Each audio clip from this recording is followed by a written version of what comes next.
respectfully acknowledge the traditional custodians of this land on which we are meeting, the Turrbal and Yagara peoples. It is a privilege to be standing on country. We pay our respects to their elders past and present, and grateful for their care and preservation of the land, sea and communities.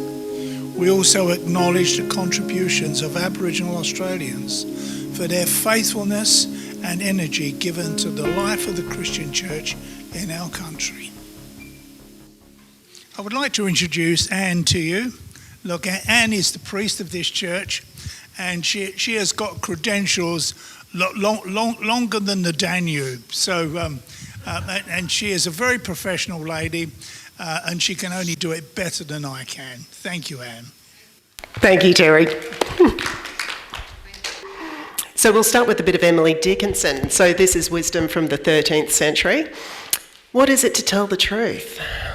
And the whole truth? Well, when we're telling the story of a life, sometimes it's nice to tell all the truth, but tell it slant and for a purpose. And that's what we're going to unpack today. What is it actually to bring a whole life into a service that might be a wake or a secular service or a Christian funeral?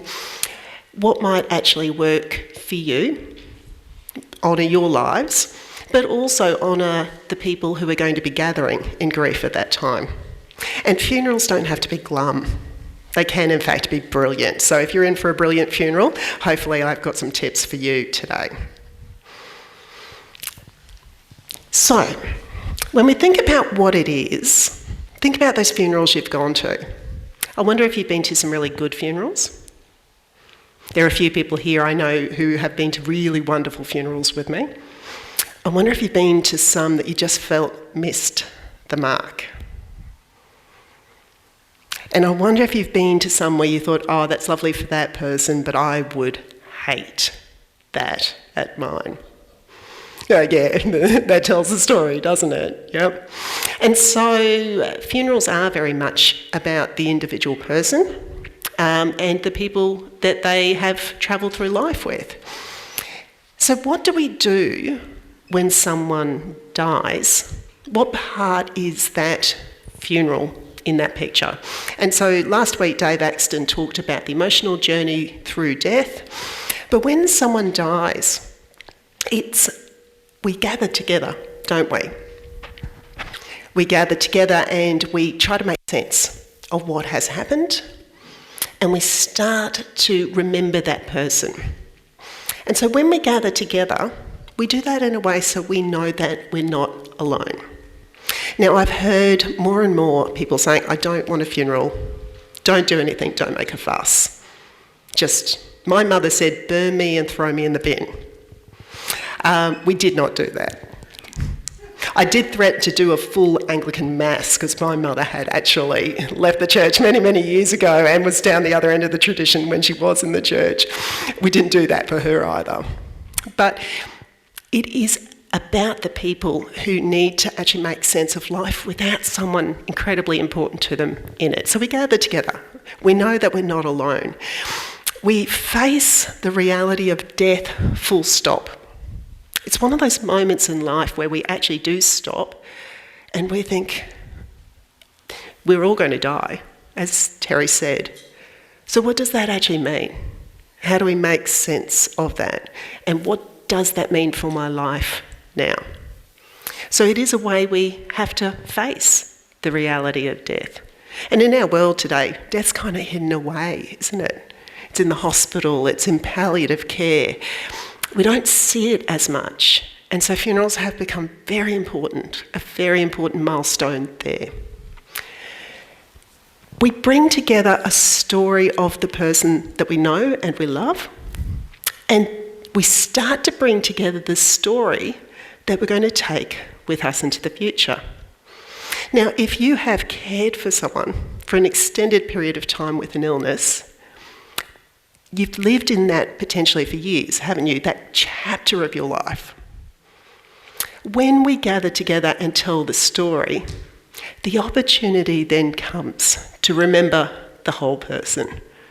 All of the stories, beginning to end. The opportunity comes for us to learn from one another what that person meant. And you get a more complete picture. And you start to be able to sink back into, well, this is this person and who that person has been to me over the years, the decades. So it's really a beautiful opportunity to start that work too. And of course, we come together to share our grief, to support one another. There's an expression, and I think it's really true, that grief requires witnessing. We need to share that grief together. And hopefully it's an opportunity to be thankful and to offer some hope. And I'm saying these things knowing that for some of you, sometimes funerals have to also be about telling the truth about things that are difficult. And as we go, I'll weave some of that through, but I won't dwell on that. But if you ever did face organising a funeral for someone where things are difficult, please do reach out. I'm really happy to provide one-on-one pastoral care in those circumstances. And the types of things I'm thinking of are when you've got family fractures, or when there has been abuse or gambling or something that has happened that's hard. Funerals have a really important place at those times, and there are people who walk with you. So, what is it to remember? I kind of think of it a bit about when you think about all the people that gather into a space like this, we start putting together our memories. And, to dismember is to take something apart. The work of remembering is to pull the pieces back together into a whole, into a story. So we do that for ourselves, and we do that as a community. And that is really important work, because that story, those memories that we pull together, is what we can take with us into the future. Now, something I just really want to lead with. The work of the funeral is public grieving. It's our opportunity to publicly honour a life. For the people closest to you, that will just be the beginning. It seems to be that the work of organising a funeral is busy. It's a welcome distraction in the grief, but their work continues after the public grieving as well. And quite often you need to almost get through the funeral before you can start to make sense of what's just happened in a loss like that. So that's the work of funerals and services. So when we gather together, we do lots of things in a funeral, don't we? We tell the story of a person.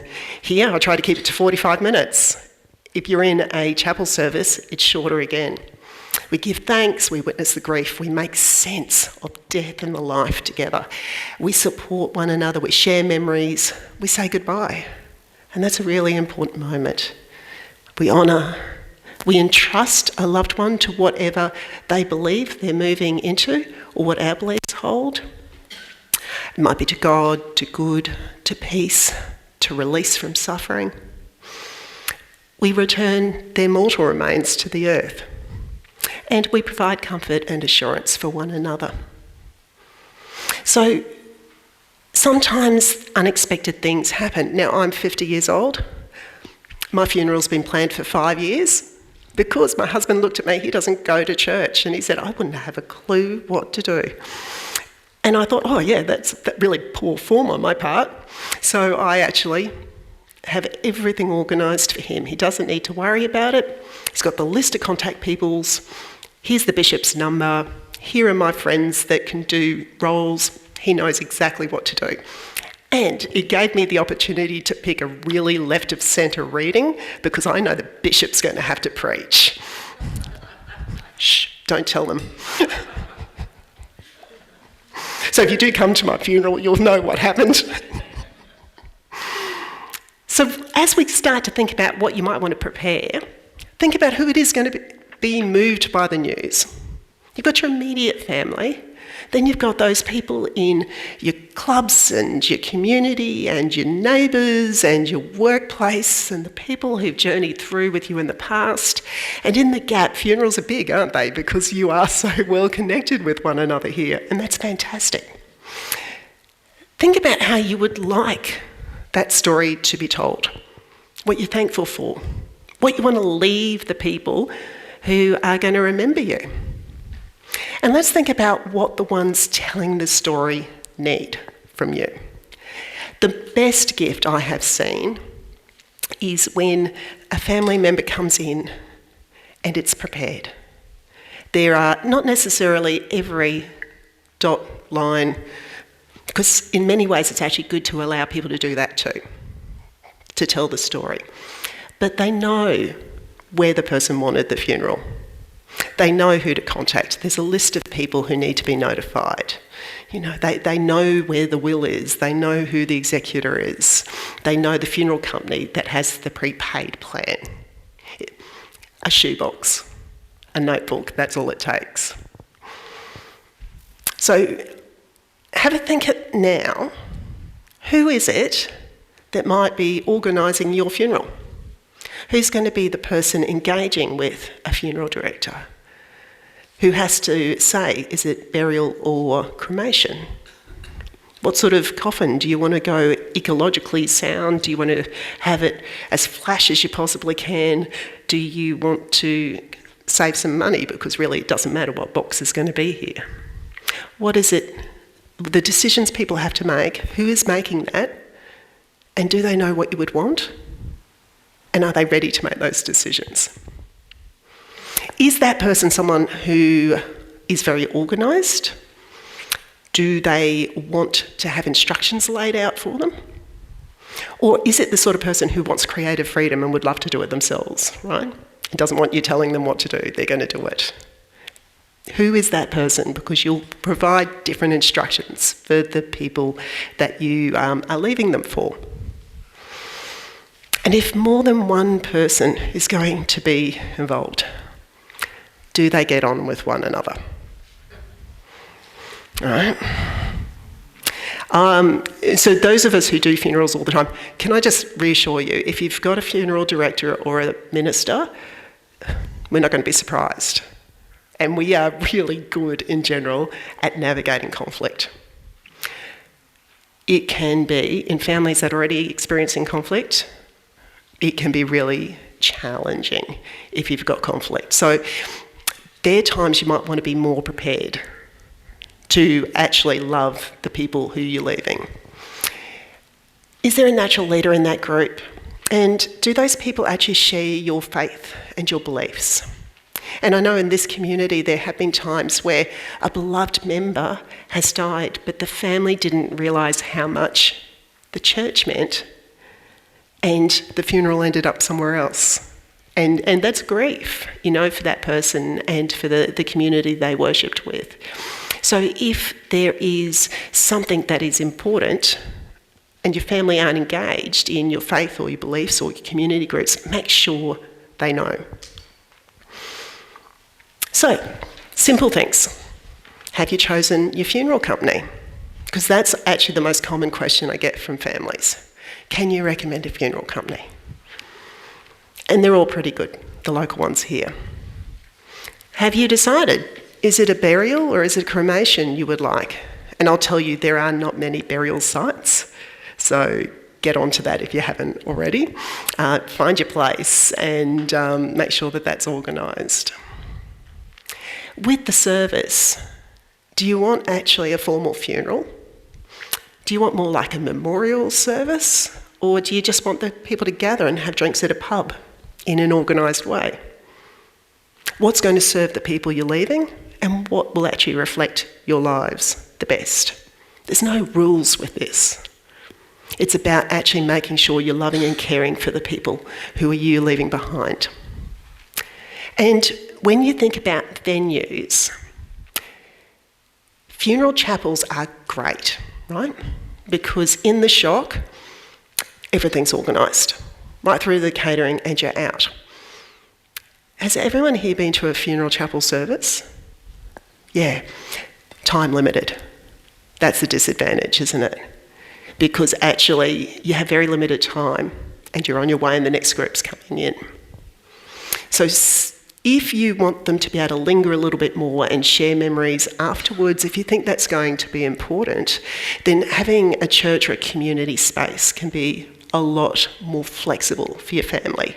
And funeral directors come in and they will do it in spaces, and I will go out. I've done funerals at Walkabout Creek, fantastic space. And people have come here, so we do church service for anyone who wants it, but we've also had secular services in our hall. And that means that families can just breathe. There's time. So what does it look like to prepare ahead? Well, it can be as simple as, for your families, leaving some handwritten notes, grab a booklet, jot your notes down, make sure people know where it is. Some families bring me a collection of orders of service from other funerals that their loved one has gathered, with notes saying, hey, I loved this cover, I really liked this celebrant. Here's your instructions, this is what I would like. It can be the whole service planned with a funeral company or with a minister or a celebrant. And so for people who wanted a religious service, your ministers will sit down and help you work through. You can choose your readings, you can have it all organised for them. Have the conversations now too. For your family, it might just be letting people know what you expect, what you hope for, what you want them to remember. And just make sure, if there is conflict, that the executors of the will know, because when push comes to shove, that's who we turn to. Okay? When you think about the funerals you've been to, these are the things you can start thinking through. What might you like for each of these elements? So someone welcomes people and introduces the event and describes what we're going to do together. There might be prayers or reflections about what life and death means. There's usually some readings. They can be sacred or secular. And even in a church service, a lot of us are happy to have both that actually reflect a person. Most commonly there is a eulogy. I have had funerals where the person said, I don't want a eulogy. I've had funerals where the person has written a eulogy and provided that for the orders of service, and that's it. So there's options, but usually that's an important work of putting things together. Music, huge thing, isn't it? Music gets into our very bones and tells our story and brings back memories. There's usually at the end a committal or a farewell where we actually just mark that moment where actually we are returning a loved one's remains to the ground. If you have a memorial service and no remains, there are different ways to do that. For my part, having the coffin in the space is often really helpful. Right? You can think it's glum, but oh my goodness, just being able to see the reality of it, it grounds us with what we are. Or you can have an urn of the cremains if you're having your service a bit later. But there is something, I think, about that reality that's helpful, particularly in our world today. And what I'll say to you, going in and having refreshments afterwards, that's part of your service. Right? Sharing the stories is as much part of the service as the formalities. So, what sort of tone do you want? Do you want it welcoming, humorous, formal, professional, dignified, relaxed? Who are you? What story are you telling? Have you got a list of people to notify and contact details? I knew my mother's PIN number for her phone, so that was helpful. If you've got announcements to make, does your loved one have access to your social media? You can set up legacy contacts in that event. So if you've got social media, check that out, because let's face it, that's how most announcements are made today. Right? Let's work through the elements. With readings, have you got a reading that you would just love because you've heard it or you love it? They're the ones to pick. So for us in Christian ceremonies, scripture is a big one, and I can provide you a list of those, but also poetry and also prose. We're telling the truth, we're telling it slant. And you want readings that comfort, that give hope, that can make sense of events, and sometimes it's making sense of struggle and suffering, and readings that might reveal a little about who you are. So here's two examples. Here's one I used at my mother's funeral. I was thinking, was it my mum or my dad? And my mother had left church and faith. But we're all scientists and think that way in my family. And so we had this, you want a physicist to speak at your funeral. You want the physicist to talk to your grieving family about the conservation of energy so they will understand that your energy has not died. Let them know that they can measure, that scientists have measured precisely the conservation of energy and found it accurate, verifiable, and consistent across space and time, according to the law of the conservation of energy. Not a bit of you is gone. You're just less orderly. Amen. It's quite a long piece, but that's, you get the tone? So we can make meaning. It doesn't, in secular ways as well as in Christian ways. My favourite, and you'll hear it at almost every funeral I do, and for me, it'll be at mine. I am convinced that neither death nor life, neither angels nor demons, neither the present nor the future, nor any powers, neither height nor depth, nor anything else in all creation will be able to separate us from the love of God that is in Christ Jesus our Lord, from Paul's letter to the Romans. And that speaks to my theology. That's a real part of who I am, and it's a beautiful reading. Think about the symbols you might want. So often we put symbols on a coffin. Ever thought about that? Bit of thinking goes in there.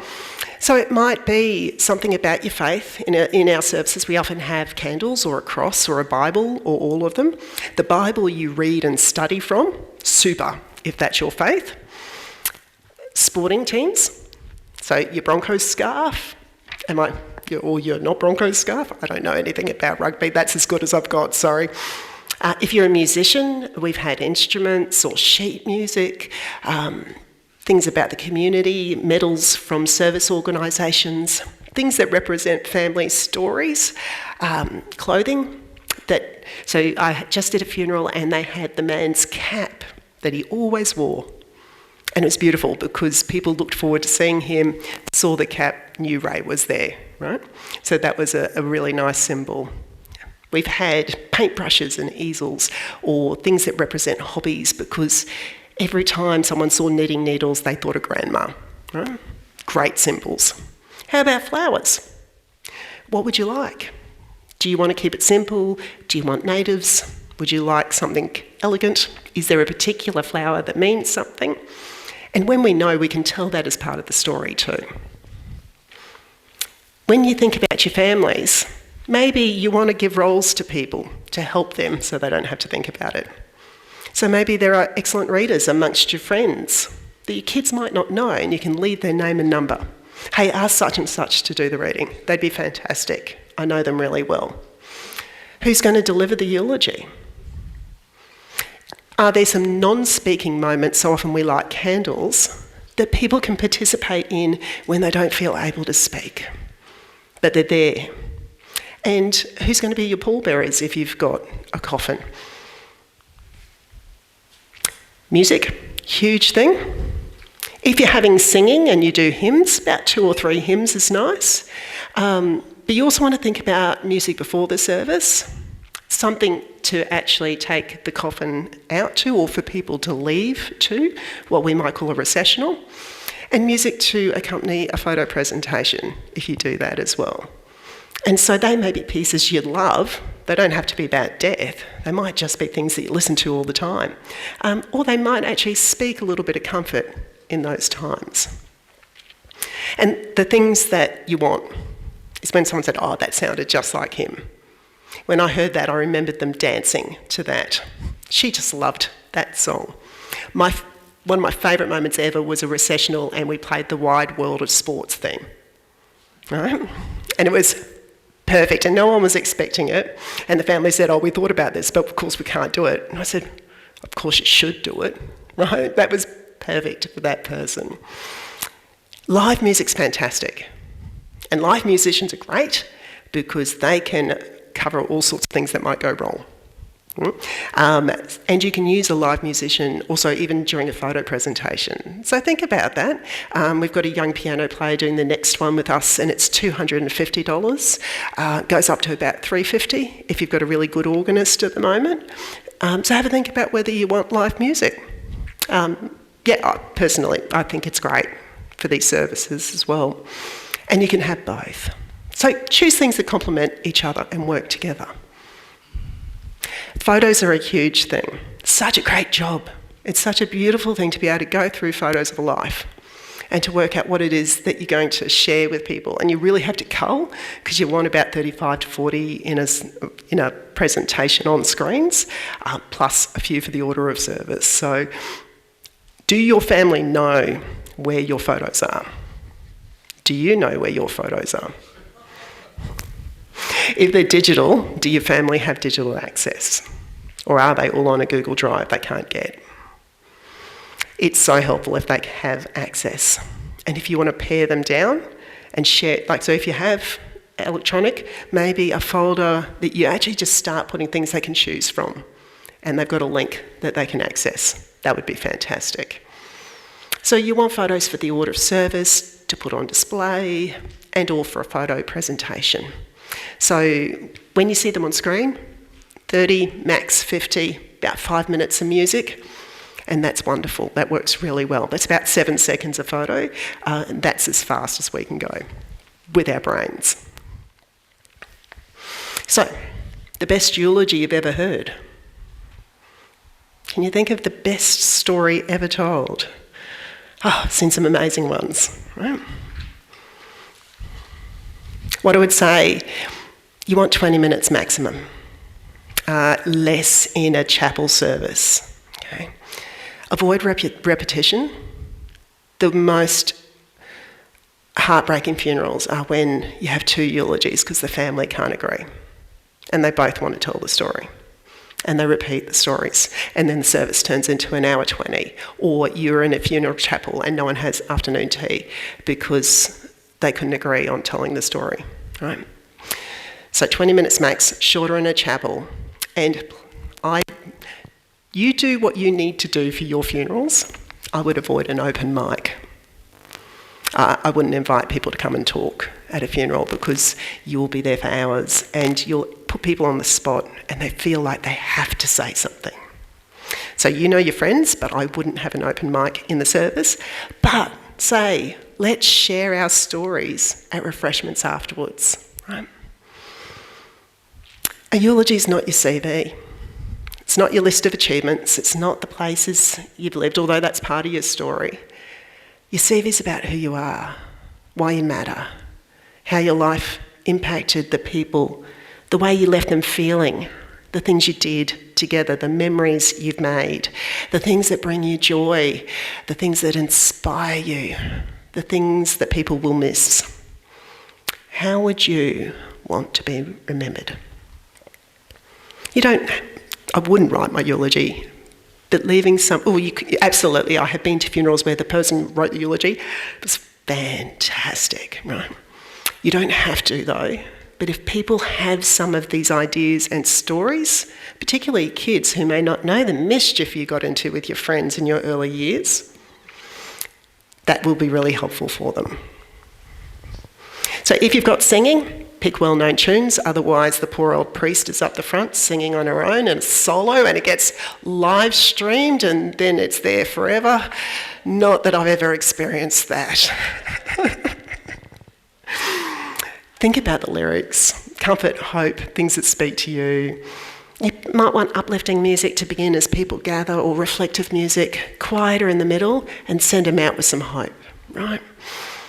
Or a really strong personal memory like that Wide World of Sports. But it's music that's you, right? It speaks to you. caveat, just look closely at the lyrics. Right? Look closely at the lyrics. Made a joke with my friend. She wanted He Ain't Heavy, He's My Brother, at her husband's funeral, and it was great, it's perfect. We put it in the photo presentation, but I just quipped, let's not have that as we take him out. She's my friend, I wouldn't say that to anyone else, but she thought it was hilarious too. But can you see where things can go really wrong?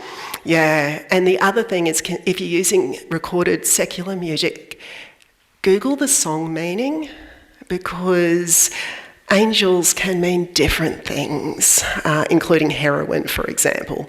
So you want to be careful that you're not sending a very different message than the one you intend. But at the same time, music speaks in its moment, so don't be too constrained about that.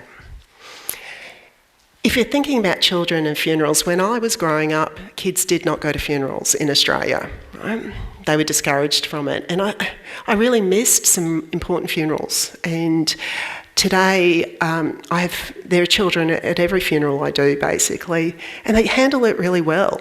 It's really important for them to understand what death is, and it's a great way when they're loved and surrounded by people to start to make sense of the absence in their life. So don't be afraid to have kids at funerals. And if they want to participate, to give them those roles like bringing a symbol up or lighting a candle or having something that reminds them of that person, so that they can learn how to tell the story too. That just because everyone's sad doesn't mean we don't have to talk about them anymore. Right? So have your kids at the funerals, if that's what your family do.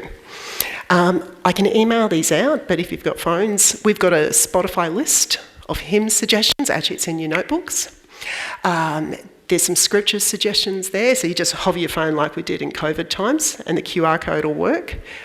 And I've also given you some examples of order of service covers and styles that we use here at St Mark's, if that's helpful to you. And if you ever needed an editable copy of that, please do let me know. And if your family's doing orders of service, or you ever need to, there's free software online called Canva. It's terrific, works really well. And if you've got a bit of IT competence, you'll find it easy. Above all, no act of love is ever undone. That's what you leave, isn't it? We leave our love, our stories, our memories, the ways we've equipped people. What is your hope for the people that gather? So, I did okay, didn't I? Half an hour on the nose since we started at 5 past. Terry, can I throw to you and we'll talk about what we do next? Look, tea and coffee, have a long chat, about 15 minutes. I'll give you a call and we'll reconvene and we do the deep and meaningful questions, the stuff that you've been itching to ask. So, and be prepared. Thank you, Anne.